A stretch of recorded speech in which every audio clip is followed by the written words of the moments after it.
আসসালামু আলাইকুম my beautiful peoples. I hope আপনারা সবাই ভালো আছেন। আলহামদুলিল্লাহ আমরাও ভালো আছি।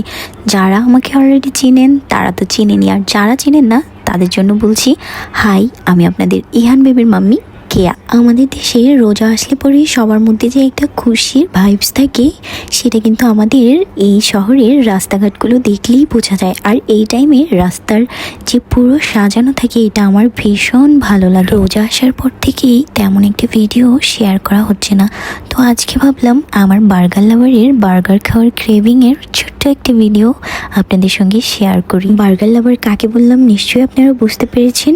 সমস্ত চাইনিজ ফুড, সমস্ত পৃথিবীর খাবার একদিকে, আর আমার মিশুর বার্গার অন্য আরেকদিকে। বার্গারের প্রতি ওর সবসময় একটা স্পেশাল দুর্বলতা থাকে, তাই আজকে ইফতারি করে ওঠার পরেও আমার একটুখানি ইচ্ছে না থাকা সত্ত্বেও ওর জোড়াজড়িতে ওর জন্য চলে আসছিলাম আমরা কেএফসিতে।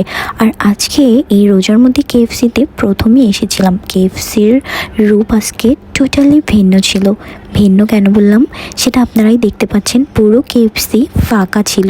নর্মাল টাইমে আসলে কিন্তু এখানে বসার মতো স্পেস থাকে না, দাঁড়ানোর মতো স্পেস থাকে না, আর আজকে পুরো ফাঁকা ছিল। নর্মালি কেএফসির বার্গার আমাদের দুজনেরই ভীষণ পছন্দ, কিন্তু আজকে আমার ইচ্ছে না থাকা সত্ত্বেও ওর জন্যই আসা। তবে আজকে কেএফসিতে এসে দেখলাম রমজান উপলক্ষে ওদের বিশেষ কিছু অফার ছিল। তার মধ্যে 99 টাকায় এই অফারটা ছিল।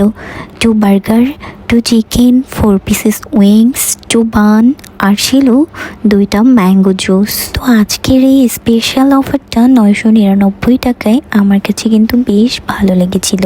999 টাকায় এত কিছু ছিল, মাশাআল্লাহ খুব ভালো ছিল। আপনাদের কাছে অফারটা কেমন লেগেছে অবশ্যই কিন্তু কমেন্ট করে জানাবেন।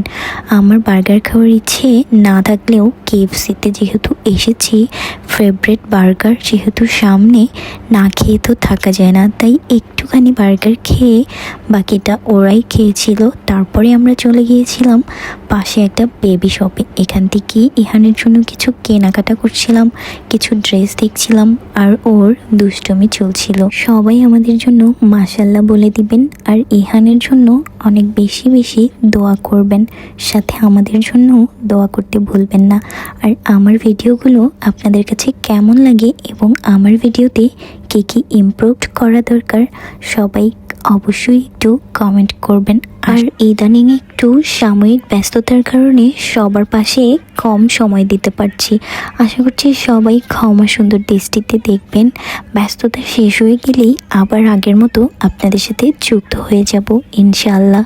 সে পর্যন্ত সবাই ভালো থাকবেন, সুস্থ থাকবেন, আর অবশ্যই পাশেই থাকবেন। আপনাদের মতামত পেলে আমি অনেক বেশি খুশি হব এবং আমার ভিডিওগুলোতে ইমপ্রুভ করতে পারবো। আশা করছি আপনারা আমাকে সাহায্য করবেন এবং সবসময় এভাবেই ভালোবাসা দিয়ে পাশে থাকবেন।